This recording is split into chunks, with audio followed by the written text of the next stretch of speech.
الرحيم. الصلاة والسلام عليك يا رسول الله. الصلاة والسلام عليك يا حبيب الله. الصلاة والسلام عليك يا رحمة للعالمين وعلى آلك وأصحابك يا شفيع المذنبين. نبی رحمت شفیع امت صلی اللہ تعالی علیہ وآلہ وسلم کی بارگاہ اقدس میں درود و سلام پڑھنے کے فضائل احادیث مبارکہ میں بکثرت بیان کیے گئے. آج کی اس محفل کے توسط سے ایک اور فضیلت درود و سلام کی ہم سننے کی سعادت حاصل کرتے ہیں، اور اللہ کریم جل مذکورہ کی بارگاہ میں یہ دعا بھی کرتے ہیں کہ اللہ پاک مجھے اور آپ تمام سننے والوں کو اپنے پیارے حبیب صلی اللہ تعالی علیہ وآلہ وسلم کی بارگاہ اقدس میں کثرت سے درود شریف پڑھنے کی توفیق عطا فرمائے. نبی رحمت صلی اللہ تعالی علیہ وآلہ وسلم نے ارشاد فرمایا، جسے یہ پسند ہو کہ اللہ کی بارگاہ میں پیش ہوتے وقت اللہ اس سے راضی ہو، اسے چاہیے کہ وہ مجھ پر کثرت سے درود پڑھے. سبحان اللہ. محبت کے ساتھ ایک بار بابا سے بڑا درود پاک پڑھیے. صلی اللہ تعالی علی محمد وعلی آلہ وصحبہ وبارک وسلم. بہت آسان ترین نسخہ رضا الہی کو پانے کا نبی پاک صلی اللہ تعالی علیہ وآلہ وسلم نے ہمیں عطا فرما دیا کہ اللہ کی رضا پانے کے لیے کثرت سے مجھ پر درود پڑھو. روز محشر جب تم حاضر ہوگے تو اللہ تم سے راضی ہوگا. اللہ ہمیں اپنی رضا عطا فرمائے، اپنے محبوب کو ہم سے راضی فرمائے، اپنے نیک بندوں کو ہم سے راضی فرمائے. کوشش کیا کریں اٹھتے بیٹھتے چلتے پھرتے درود شریف کی کثرت ہو. ابھی ہمارے محسن بھائی آپ کو نعتیہ کلام سنا رہے تھے. نعتیہ اشعار کے اندر ہو سکتا ہے آپ نے یہ بھی سنا ہو، دکھوں نے تم کو جو گھیرا ہے تو درود پڑھو، جو حاضری کی تمنا ہے تو درود پڑھو. تو یہ واقعی حقیقت ہے کہ درود شریف پڑھنے سے غموں کا مداوع ہوتا ہے. حدیث کا خلاصہ بھی ہے. ٹائم کیا ہے؟ حدیث پاک میں یہ مضمون موجود ہے. تمہیں کیا نام ہے، سفر جانا ہے یا تمہیں کوئی جا کے گھر میں راکٹ بنانا ہے یا کیا کرنا ہے بتاؤ. پھر کس بات کے ٹائم ہوگا. اللہ پاک مجھے آپ کو ہم سب کو یہ توفیق و سعادت نصیب فرمائے. محبت کے ساتھ ایک بار بابا سے بلند درود پاک پڑھیے. اللہم صلی علی سیدنا و مولانا محمد معدن الجود والکرم وآلہ وبارک وسلم.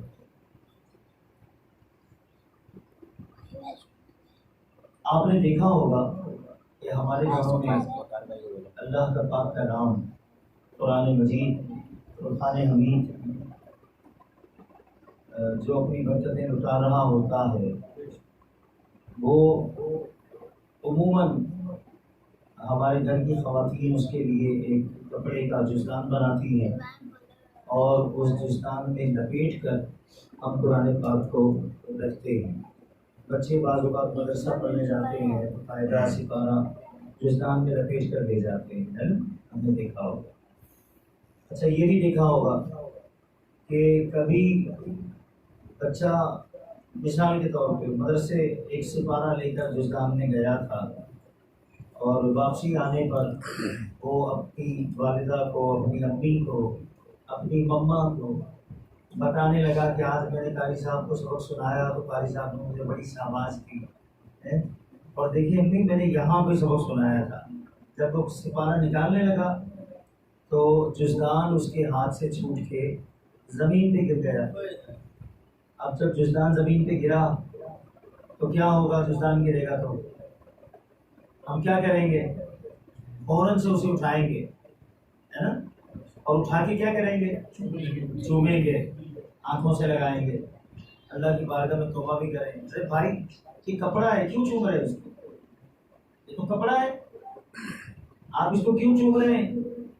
کیوں آنکھوں سے لگا رہے ہیں؟ سپارہ تو نہیں گرا نا، قرآن تو نہیں گرا، اور اللہ نہ کرے کہ ہمارے ہاتھ سے قرآن گرے، اللہ نہ کرے۔ اچھا مسئلہ بھی سن لیں چلیں ضمن۔ بعض اوقات ایسا ہوتا ہے کہ ہم نے گھر کی الماری کے اوپر قرآن پاک رکھا ہوا ہے اور ہم پڑھنے کے لیے اتار رہے تھے اور بے احتیاطی میں بعض اوقات قرآن پاک ہاتھ سے چھوٹ کر زمین پر تشریف لے آتا ہے، تو لوگ اب پریشان ہوتے ہیں کہ اس کا کفارہ کیا ہے۔ ہو سکتا ہے آپ کے ذہن میں بھی ہو کہ پھر اس کا کفارہ کیا ہے؟ کفارہ تو ہوگا نا اس کا، قرآن پاک گر گیا تو کچھ لوگ کہتے ہیں اتنا آٹا دے دو، کوئی کہتے ہیں اتنے پیسے دے دو۔ یاد رکھیں کہ اللہ نہ کرے اگر قرآن پاک کسی سے گر جائے تو اس کا کوئی کفارہ نہیں ہے، مالی کفارہ نہیں ہے کہ اتنے پیسے دینے پڑیں گے یا اتنا آٹا دینا پڑے گا۔ ہاں اتنا ضرور ہے کہ اللہ کی بارگاہ میں توبہ کرے گی، یا اللہ معاذ اللہ میں نے جان بوجھ کر ایسا نہیں کیا، غلطی سے میرے ہاتھ سے چھوٹ گیا، یا جو بھی معاملہ ہوا غلطی سے ہوا، بلا ارادہ، بلا قصد۔ اور اگر اللہ نہ کرے کہ قصدن یعنی ارادتاً کوئی قرآن پاک کو زمین پر پھینک دے تو اس کے لیے کیا حکم ہے پتہ ہے آپ کو؟ ایسا شخص اسلام سے خارج ہو جائے، مسلمان نہیں رہے گا۔ جو قرآن پاک کی توہین کرتے ہوئے اگر اس کو پھینک دے گا زمین پر وہ مسلمان نہیں رہے گا۔ تو قرآن پاک یہ سپارہ زمین پر نہیں گرا تھا، ایک کپڑے کا جزدان گرا تھا، لیکن ہم نے بھی اسے اٹھایا، چوما، آنکھوں پہ لگایا۔ کیوں؟ تو جواب آپ دیں مجھے۔ نسبت ہے نا، اس کپڑے کو قرآن سے، سپارے سے، قاعدے سے نسبت ہے کہ یہ اس کے ساتھ اب مس ہو گیا، ٹچ ہو گیا، تو اب یہ کپڑا بھی ایسا عظیم الشان ہو گیا کہ اگرچہ ململ کے کپڑے کا جزدان ہو، ململ کا کپڑا ہے بہت سستا معمولی سا، لیکن جب قرآن پاک کا جزدان بن گیا تو اس کی عظمت اتنی بڑھ گئی کہ اب ہم اس کو چومتے بھی ہیں، آنکھوں سے بھی لگاتے ہیں، دھونا بھی ہو تو اس کو الگ سے دھوئیں گے، واشنگ مشین میں کپڑوں کے ساتھ نہیں ڈالیں گے، یہ تو پاک ناپاک سب کپڑے دھل جاتے ہیں، کیونکہ یہ تو قرآن کا جزدان ہے، اس کو الگ سے کسی برتن میں پانی ڈال کر اور دھو کے ہم یہ بھی کرتے ہیں کہ جی اس کا پانی ہم نالی میں نہیں ڈالیں گے، قرآن کا جزدان ہم نے دھویا ہے تو یہ پودوں میں ڈال دیتے ہیں، ایسا بھی ہوتا ہے، ٹھیک ہے کوئی بات نہیں، جو جتنا ادب کرے اتنی برکت پائے گا۔ تو اصل چیز کیا ہے؟ نسبت ہے نا، نسبت ہو گئی تو یہ جو کپڑا ایک معمولی سا کپڑا تھا، اگر اس کپڑے کی ہم بنیان بنا لیتے تو وہ اٹھا کے جب میلی ہوتی ہے اتار کے یوں پھینکتے مشین کے اندر، گر جاتی تو کوئی بھی اٹھا کے نہیں چومتا، اور یہ بنیان گر گئی، چومو آنکھوں سے لگاؤ، ہے کوئی بھی نہیں کرتا ایسا، بلکہ خود بھی نہیں ہم کریں گے، بولیں گے میری بنیان ہے، پسینے کی بو آ رہی ہے نا۔ لیکن قرآن کا جزدان نسبت سمجھانا یہ ہے کہ ہمارے دین میں نسبت کو بڑی اہمیت حاصل ہے، نسبت کو بڑی اہمیت حاصل ہے۔ کوئی ادنا شے اگر کسی اعلیٰ سے نسبت حاصل کر لے تو اب اس کا ادنا ہونا نہیں دیکھا جائے گا، اب یہ دیکھا جائے گا کہ اس کو نسبت کس سے ہے، نسبت کس سے ہے۔ میں آپ کو قرآن سے ایک مثال پیش کرتا ہوں۔ لیکن کتا ایک ایسا جانور ہے کہ ہم سمجھتے ہیں، ہماری ایک تعداد ہے یہ سمجھتی ہے کہ کتا ناپاک ہوتا ہے، تو مسئلہ بھی سن لیں، کتا ناپاک نہیں ہے، کتے کا تھوک ناپاک ہے، تو اس کے منہ میں تھوک ہوتا ہے نا، لعاب، یہ تھوک ناپاک ہے، کتا ناپاک نہیں ہے۔ ہاں وہ ایک الگ بات ہے کہ گٹر ابل رہے تھے، مین ہول نکلے ہوئے تھے اور گندا پانی سڑکوں پہ بہہ رہا تھا اور کتا اس میں آرام کر رہا تھا، اور اب وہاں سے وہ کھڑا ہو کر آیا اور ہمارے ساتھ لگا اور ہمارے کپڑوں پر وہ گندا پانی لگ گیا، تو اب ہم کہیں گے کہ میرے کپڑے ناپاک ہو گئے۔ ایسے ہی خشک کتا اگر کپڑوں سے ٹچ ہو جائے تو کپڑے ناپاک نہیں ہوتے، ٹھیک ہے؟ کتے کا تھوک ناپاک ہوتا ہے، تھوک ناپاک ہوتا ہے۔ اب کتا بھی اگر پرانے وقتوں میں، پرانے دور میں کچھ اللہ والے تھے جن کے دور میں ایک ظالم بادشاہ حکمران مقرر ہوا، اور یہ اس کے ظلم، عدوان اور اس کی سرکشی سے بچنے کے لیے اور اپنے ایمان کی حفاظت کے لیے ایک غار میں جا کر چھپ گئے۔ جب یہ چلے نا تو ان کے پیچھے پیچھے کتا بھی چل دیا، اور جب یہ غار میں گئے تو وہ کتا غار کے منہ پر باہر بیٹھ گیا۔ اللہ نے اپنے ان نیک بندوں پر نیند مسلط کی اور یہ کئی 100 سال تک سوتے رہے۔ ان کے ساتھ وہ کتا جو دروازے پر تھا وہ بھی ان سے نسبت پا گیا نا۔ یہ جو حضرات تھے نا جو غار کے اندر کئی 100 سال تک سوئے رہے، ان کا نام ہے اصحاب کہف۔ کیا نام ہے؟ ان کو کہتے ہیں اصحاب کہف، اور ان کا تذکرہ ہے قرآن مجید کی سورہ کہف میں۔ تو یہ کتا جو اصحاب کہف کا کتا تھا نا، اس کتے کو بھی ان نیک لوگوں سے نسبت کی وجہ سے یہ انعام ملا کہ اللہ نے قرآن میں اس کتے کا ذکر فرمایا۔ قرآن میں اس کتے کا ذکر فرمایا، اور حدیثوں میں ہمیں بتایا گیا کہ یہ کتا روز قیامت ان اللہ والوں کے ساتھ جنت میں داخل کیا جائے گا۔ سبحان اللہ، سبحان اللہ، کیا بات ہے! ایک کتے کو اگر اللہ کے نیک بندوں سے نسبت ہو جائے، ان کی غلامی مل جائے، بہت سمجھنے والی بات ہے۔ ایک کتا اللہ والوں کی غلامی سے مشرف ہو جائے تو وہ کتا بھی جنتی ہے۔ اللہ اکبر!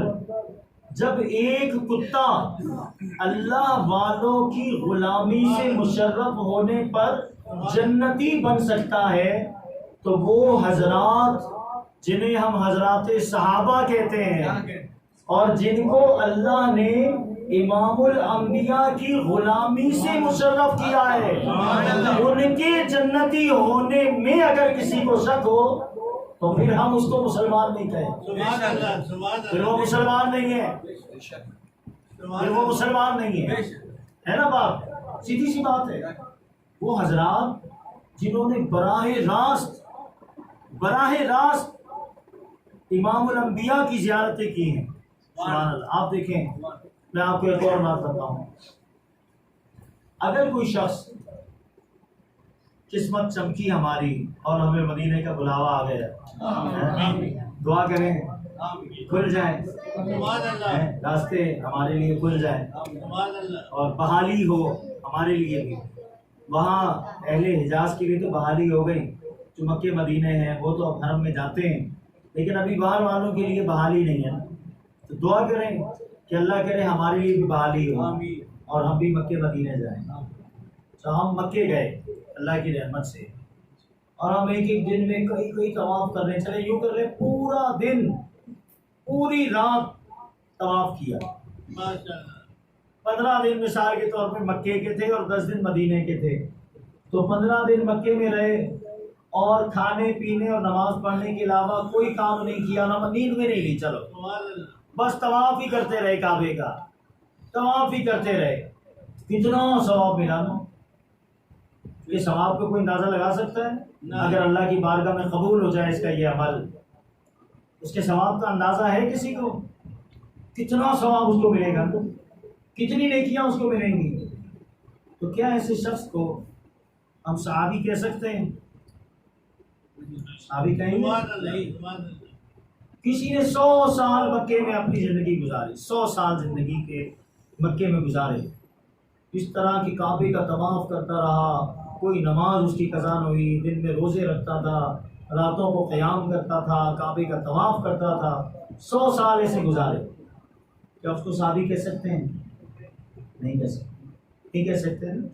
نہیں کہہ سکتے۔ لیکن جو ایک لمحے کے لیے بھی ایمان کے ساتھ دربار مصطفیٰ میں آ گیا، نسبت ہو گئی مصطفیٰ کریم علیہ السلام کی غلامی سے، صحابی بن گیا۔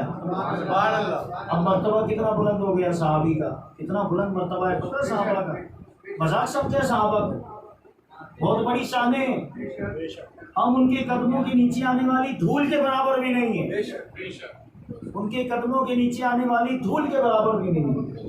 نبی پاک علیہ السلام نے فرمایا کہ میرا صحابی اگر مٹھی بھر جو خیرات کرے، ایک مٹھی جو، اور تم میں سے کوئی شخص غیر صحابی احد پہاڑ کے برابر، احد پہاڑ کی زیارت کی ہے کسی نے؟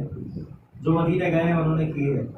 اللہ ہم سب کو بار بار اس پہاڑ کی زیارت نصیب فرمائے۔ نبی پاک علیہ السلام نے فرمایا احد ہم سے محبت کرتا ہے، ہم احد سے محبت کرتے ہیں، یہ جنتی پہاڑ ہے، احد کا پہاڑ۔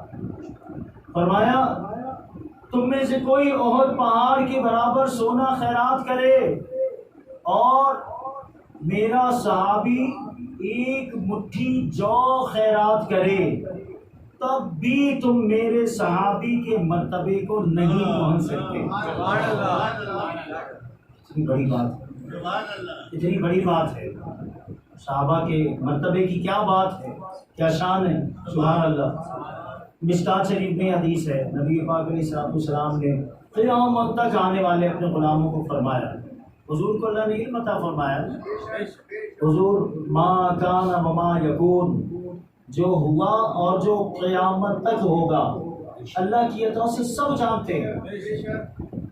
تو حضور یہ بھی جانتے ہیں کہ میرے امتی کہلانے والے بھی ایسے ہوں گے تو میرے صحابہ کے لیے اپنی زبانیں دراز کریں گے، ان کو برا کہیں گے، معاذ اللہ گالیاں دیں گے۔ تو فرمایا، مشکات شریف کی حدیث ہے، فرمایا میرے صحابہ کی عزت کرو۔ کیا فرمایا؟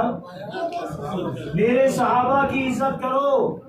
آج کی اس محفل میں یہ ایک حدیث تحفہ لے کر چلے جائیے یاد کر کے، یا آپ کو اگر یہ ایک حدیث آپ نے یاد کر لی اور اللہ کی بارگاہ میں قبول ہو گئی، مصطفیٰ کریم علیہ السلام کے دربار میں قبول ہو گئی، تو میرا یہ ایمان ہے کہ انشاءاللہ یہی ایک حدیث ہماری نجات کا ذریعہ بن جائے۔ فرمایا میرے نبی علیہ السلام نے میرے صحابہ کی عزت کرو کیونکہ وہ تم سب سے بہتر ہیں۔ سبحان اللہ۔ کیا فرمایا حضور علیہ السلام نے؟ میرے صحابہ کی عزت کرو کہ وہ تم سب سے بہتر ہیں۔ صحابہ کرام علیہم رضوان یہ بڑی شانوں والے ہیں، بڑی شانوں والے ہیں۔ نبی پاک علیہ السلام نے ان کے لیے فرمایا اصحابی کالنجوم، میرے صحابہ ستاروں کی مانند ہیں، ستاروں کی مانند ہیں۔ بِأَيِّهِمْ اهْتَدَيْتُمْ، ان میں سے تم جس کی بھی پیروی کرو گے تم ہدایت پا جاؤ۔ ہدایت کے ستارے ہیں صحابہ، ہدایت کے ستارے صحابہ۔ اور فرمایا میرے اہل بیت کی مثال سفینہ نوح کی طرح ہے، کشتی نوح کی طرح۔ حضرت نوح علیہ نبینا علیہ السلام کے دور میں جب طوفان آیا تھا تو پوری دنیا میں پانی پانی تھا، صرف جو حضرت نوح علیہ السلام کے سفینے میں سوار ہوا، چاہے وہ انسان ہو، چاہے چرند پرند ہو، چاہے جانور ہو، وہ بچا، باقی سب پانی میں ختم ہو گئے۔ پھر یہ نہیں اس کی ایک آنکھ اس کو نظر آتا ہے نا، لیکن اللہ نے دو آنکھیں دی، تو یوں سمجھ لو کہ ایک میں نور اہل بیت کا ہے، ایک میں نور صحابہ کا۔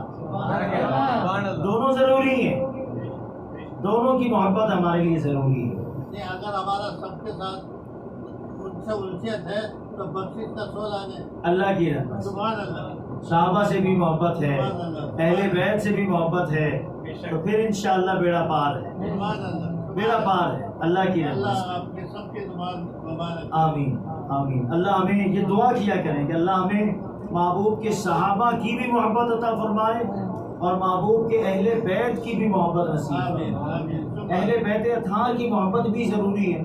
حضور کے گھر والے نسبت، ابھی چند مثالیں میں نے آپ کو دی نا کہ نسبت اب مدینہ مدینہ کیوں کرتے ہیں، بتائیں آپ، ہے مدینہ مدینہ کیوں کرتے ہیں؟ مدینہ جانے کے لیے کیوں تڑپتے ہیں، مچلتے ہیں، روتے ہیں، دعائیں مانگتے ہیں، کیوں؟ مدینہ اس لیے عطار جانو دل سے ہے پیارا کہ رہتے ہیں میرے آقا میرے دلبر مدینے میں۔ اگر میرے آقا نے امریکہ کو اپنا مسکن بنایا ہوتا تو ہم امریکہ کے نعرے لگاتے آج ہیں۔ حضور نے اگر لندن کو پسند کیا ہوتا تو ہم لندن کرتے۔ حضور نے پیرس کو اگر پسند کیا ہوتا اور پیرس کو اپنا مسکن بنایا ہوتا تو آج ہم پیرس جانے کی تمنا کر رہے ہوتے۔ لیکن پیرس پہ مرنے والے تو بھی بھول جاتا اگر تو دیکھ لیتا سرکار کا مدینہ۔ حضور نے جس کو اپنی نسبت سے نواز دیا، نسبت سے نوازا، سبحان اللہ، کیا بات ہے نسبت کی۔ لیکن مدینہ، یہ جو مدینہ ہے نا، اس کا پہلے نام کچھ اور تھا، وہ کچھ اور نام تھا، بعض نعتوں میں ہے وہ نام، لیکن علماء کہتے ہیں، بڑے بڑے علماء نے کتابوں میں لکھا ہے کہ وہ نام نہیں لینا چاہیے۔ اس نام کے معنی ہے بیماریوں کا گھر۔ کیا معنی تھے؟ تو مدینہ کا پرانا نام تھا نا، اس کے میننگز تھے بیماریوں کا گھر۔ اور علماء نے لکھا ہے کتابوں کے اندر کہ جو مدینہ کا پرانا نام لے نا ایک دفعہ، اس کا کفارہ یہ ہے کہ وہ 10 دفعہ کہے مدینہ مدینہ مدینہ مدینہ مدینہ، اس سے 10 دفعہ مدینہ ہے۔ سبحان اللہ۔